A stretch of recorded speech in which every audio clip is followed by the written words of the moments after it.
On behalf of SUV, this is Mandarmala Shah.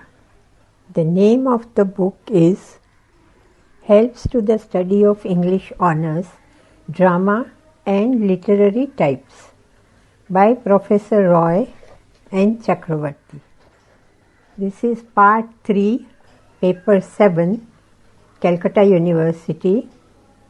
New syllabus introduced from 2012. General editors Professors Roy and Chakravarti. Notes for BA in bracket General and Honours bracket closed course. Content. Look Back in Anger by John Osborne, pages 1 to 72. Pygmalion by G. V. Shaw, page 1 to 52. Riders to the Sea by J. M. Singe, pages 1 to 52. Literary Types, pages 1 to 100. Page 3. Look Back in Anger by John Osborne. Introduction. Life and Works of the Dramatist. Born in 1929, Osborne was educated at Belmont College, Devonshire. His first drama was staged in 1949. Look Back in Anger in bracket 1956 bracket close is the first significant declaration from England's angry young men, the British equivalent of the American quote Beat Generation unquote. He wrote The Devil Inside in collaboration with Stella Linden. He had written Personal Enemy with Anthony Creighton. He wrote a musical play, The World of Paul Slickly. In 1961, he wrote a historical play Luther. Look Back in Anger is Osborne's most significant play, a revolutionary play showing the terrible reactions of an angry young man to the social and political system and the maladjustment of a declassy man to the social milieu. Story. Jimmy, the hero of the drama, lives in a Midland town in the mid-1950s. He lives with his wife Allison and his friend Cliff. The husband, Jimmy, is college trained and has married a wife from a class higher than his own. He, with his friend Cliff, runs a sweet stall and has been set up for him by the mother of a friend of his, Hugh Tanner. Jimmy quarrels with his wife, heaps tirades on her and abuses the society in filthy language. His main attack is directed against the hypocrisy and absence of values in the society. He even quarrels with his friend. These quarrels and abuses show his angry mind for the inability to adjust himself to the society. There is love-hatred relationship with his wife. Allison's friend, Helena, arrives at the house. Allison is pregnant and is afraid that Jimmy may be angry. She decides to leave the house and return to her parents.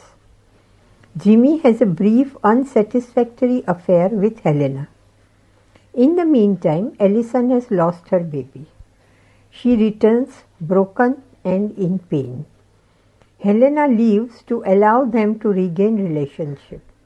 But they remain together by seeking shelter in a fantasy world. They try to escape from the dreadful reality of the situation. At the end of the play, they are left clinging together in tender and resigned despair. Page 4. Analysis of the plot. Jimmy Potter, his wife Allison, and their friend Cliff share a rented flat in a small Midland town. It is a Saturday afternoon and the season is spring. But the atmosphere in the room in which the action starts is gloomy, dull and heavy. Allison is ironing and the two men are reading the Sunday newspapers. Jimmy has been educated at one of the city universities. in bracket red brick universities, bracket closed. But he runs a sweet stall. Cliff helps him. Ellison belongs to a higher class. There is a great deal of personal antagonism between husband and wife. There are conversations, but Jimmy monopolizes much of the talk. Jimmy abuses Ellison and Cliff for their lack of involvement and dullness. There is a sense of nostalgia for the past. Quote, "If you have no world of your own, it's rather pleasant to regret the passing of someone else's." Unquote. Jimmy's abuse is directed at Ellison's family and reflects the deep class divisions in England in the 1950s. Jimmy finds it difficult to find a place in a society to which he belongs. Jimmy expresses deep resentment for women who accept things as they are and are unresponsive and dull. In the wordy duels between Jimmy and Ellison, in bracket, Jimmy talks, Ellison makes few remarks, bracket closed.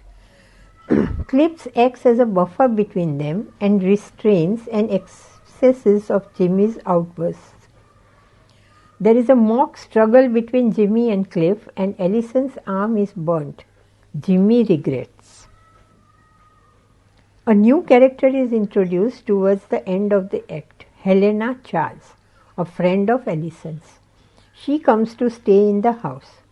Jimmy is provoked and curses Ellison that she might be exposed to suffering, so that she could learn how to become, quote, a recognizable human being, unquote. Act 2, Scene 1. The scene takes place 2 weeks later in the same setting. Ellison describes to Helena how she and Jimmy met, the opposition of her parents to the relationship, and the subsequent events when they lived together. Helena understands the situation in which she is. Ellison gives the detail of a courtship with Jimmy. Jimmy and his friend Hugh Tanner made raids in the homes of Ellison's parents' friends. They imposed themselves on the polite society which they hated. She points out that the opposition of her parents to the relationship leads her to make up her mind to marry Jimmy. Ellison also tells Helena that she and Jimmy play the game of squirrels, page 5, and bears to escape the intolerable strains of their relationship. Jimmy's tirade is then directed against Helena. He tells her about the relationship between his parents, the effect on him of the experience of watching his father died as a result of the privations he had suffered in the International Bridge in the Spanish Civil War. Jimmy becomes aware that Ellison is going to church with Helena. There is no sign as yet that Ellison is leaving him for good. Jimmy regards it as a betrayal and attacks Ellison violently. When Jimmy goes to attend to a telephone call, Cliff explains his role. Helena tells Ellison that she has sent a telegram to her father asking him to take Ellison home. Ellison, pregnant and tired, agrees. Jimmy returns with the news that Hugh's mother is dying and wants Ellison to go with him to Mrs. Tanner's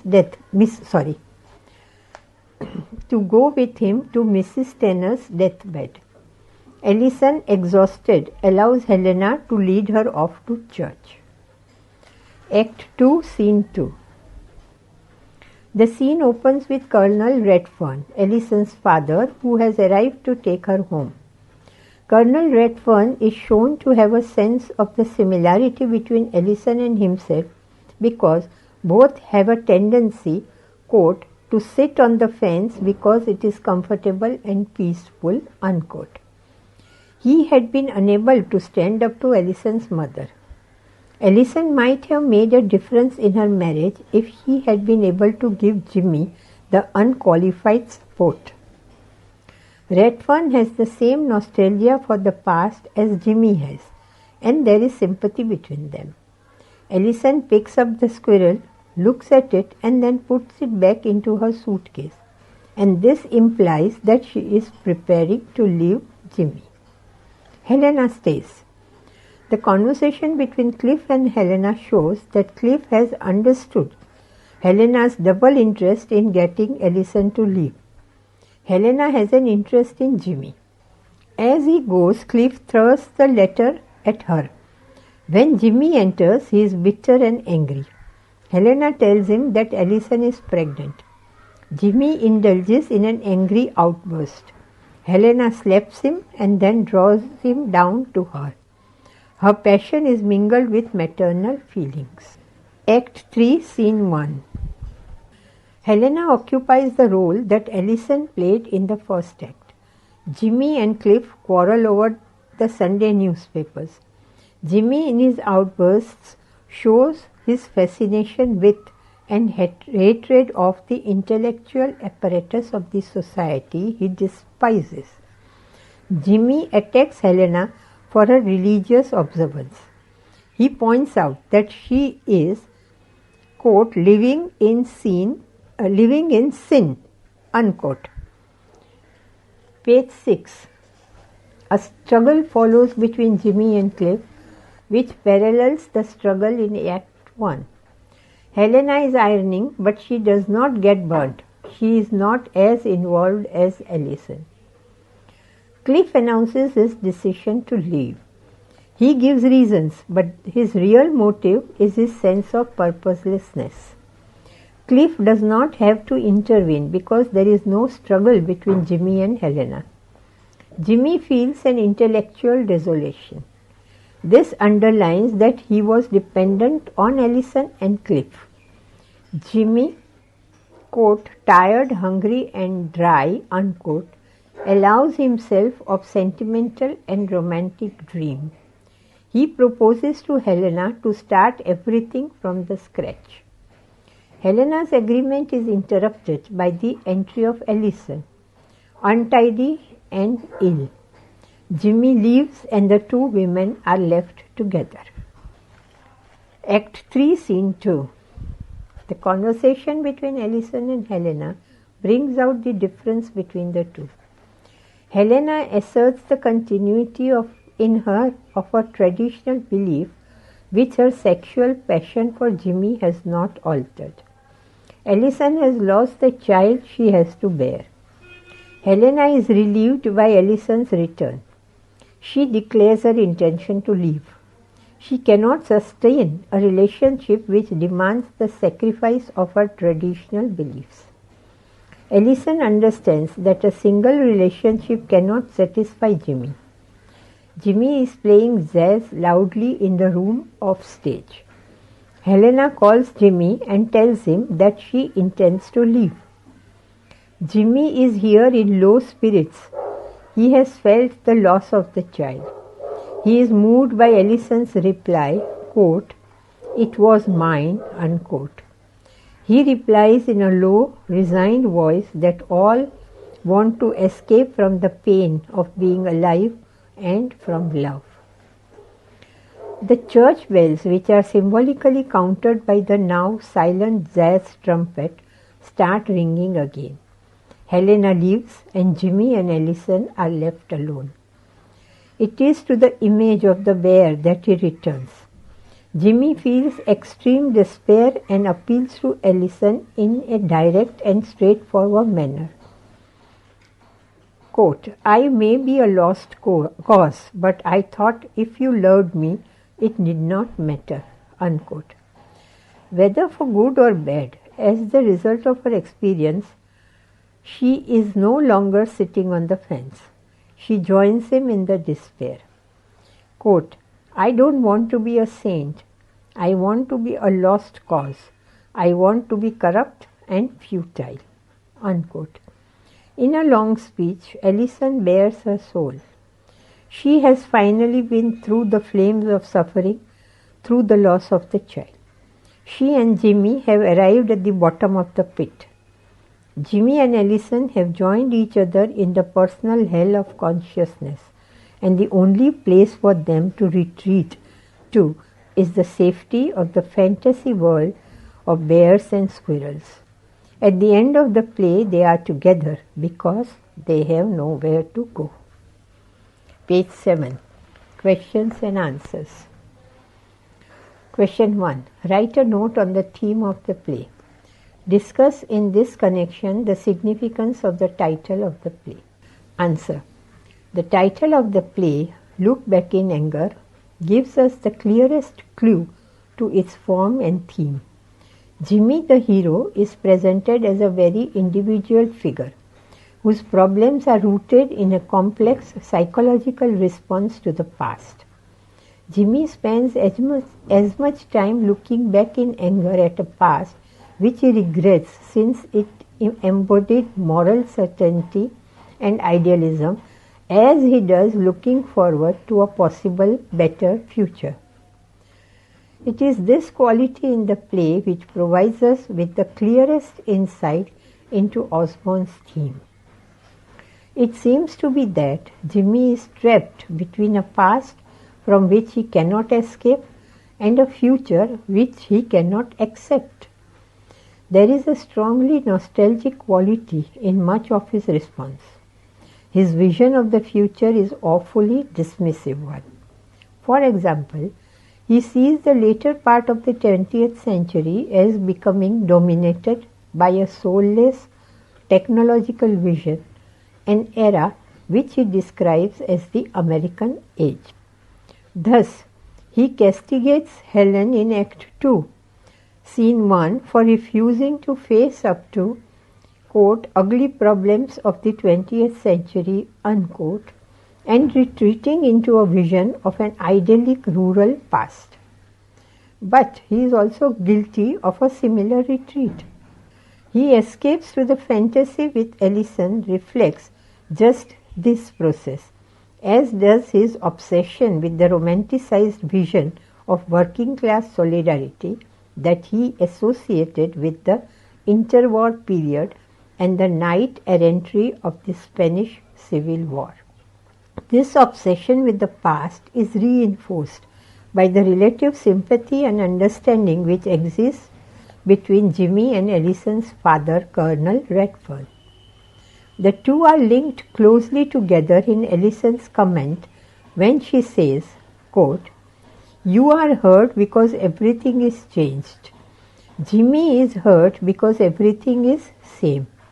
Neither of you can face it, unquote. The point is that what Jimmy regrets is the moral certainty which Colonel Redfern recalls. But it is a certainty which, as Ellison clearly sees, has been lost in their own time. Jimmy fails to make any very clear comment on how the future might be changed. It is this which Helena comments on in Act 3 when she accuses him of being essentially futile.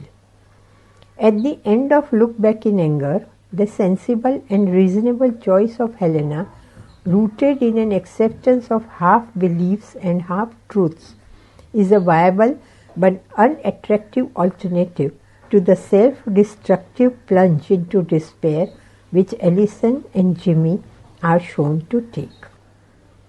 Page 8.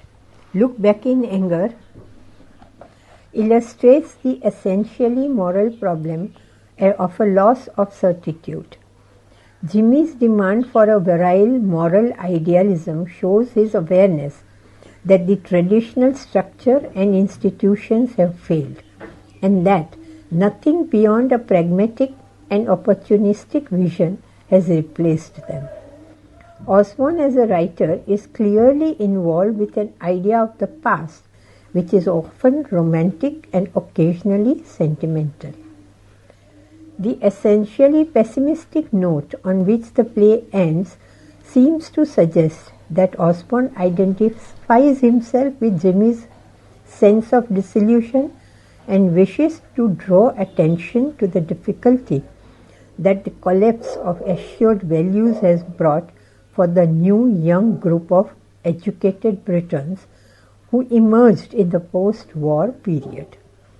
Thus, the play shows Jimmy's anger and his angry outbursts because he looks back to the past with a nostalgic yearning. Question 2. Discuss the character of Jimmy Potter. Is he a representative of his age? Answer. Jimmy Potter's character is so complex that it is insufficient to dismiss him, as many critics have done, as merely, quote, a spokesman for his generation, unquote. There is certainly a strong connection between the individual and the psychological problem he faces, and the problems of the whole generation of people in the early 1950s. Jimmy is an example of those people who, born into the working class, were educated out of it and were unable to find an acceptable role in the complexities of the English class system. In the flawed world on post-war England, these people had no place to go. As a result, Jimmy Potter sentimentalizes the working class because he is no longer a part of it. Cliff, who is genuinely a man of working class and has remained so, knows how inadequate the gesture is, playing at being proletarian by a man who has been dispossessed by his education. Quote, the sweet stall at right, but I think I would like to do something else. You are highly educated and it suits you, unquote. Jimmy belongs to no world. There is no way back for him into the working class world of his childhood. The alternative, the world of the middle/upper classes, is also impossible. The world can provide no refuge for him. It can produce any means, and so there is a struggle. To love Allison and her mother, he would have to reject his father and Mrs. Tanner, and he can do neither. He thus trips into the limbo of no class and no loyalty. Hence his tendency, which Allison notices and comments on to Helena, is to create a personal myth about those people to whom he can be loyal. Jimmy retreats to his myth when, for example, page 9, he is betrayed into revealing his love for Allison at the end of Act 1. Quote, when I was at school, Watson, Roberts, Davis, Jenny, Maudlin, Yoon, unquote. But this retreat is a dangerous one, and seems it leads him into a recognition that those friends are members of the opposite camp from that to which Allison belongs, and hence shifts to the attack. Quote, she is so fond of you. I can never understand why you are so distant with her, unquote. Thus Jimmy is involved with the past. Jimmy is angry when he looks back in his past, in which he longs to be content, but which he cannot ever accept. At the heart of the character there seems to be an anger at being cast off and excluded, and in this mood he is capable of sentimental idealism. It is not surprising, therefore, that he should have a kind of grudging respect for Allison's father, Colonel Redfern. Like Redfern, Jimmy survives by idealizing the past and by creating defensive pockets of memory to which he can return when the emptiness of his present and the dissolution of his future becomes too much to bear. Jimmy's account of Madeline is clearly presented as a rejection of the present in terms of the past, so that it involves us in the process of evaluating Jimmy's responses through the reactions of Cliff and Allison. Like Colonel Redfern hovering on the brink of nostalgia, Jimmy is repeating the well-worn anecdotes of an idealized Jimmy's response is indeed comic and subtle. In the first scene, there is cruelty and aggressiveness.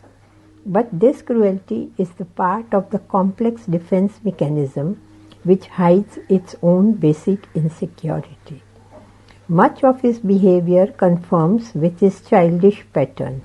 For instance, his screaming at Allison to make tea and then his sudden announcement that he does not want any. Restless, selfish and egotistic as his responses are, they are nevertheless rooted in a legitimate anger against a world where people make no demands but are content to accept what they are offered. As a matter of fact, Jimmy takes a kind of technique of defensive offense, having failed to provoke a response to cover the boredom and frustration which he feels in his own existence. His feelings are significantly suggested by the atmosphere of the opening setting in the small, dull Midland flat. Jimmy turns his attention to one event after the other. He seeks any outlet for the obscure sense of purposelessness which drives him. His opening attack on Allison's family fails because it is too well known. Jimmy's attacks are then directed to primitiveness in women. Continued in the next file.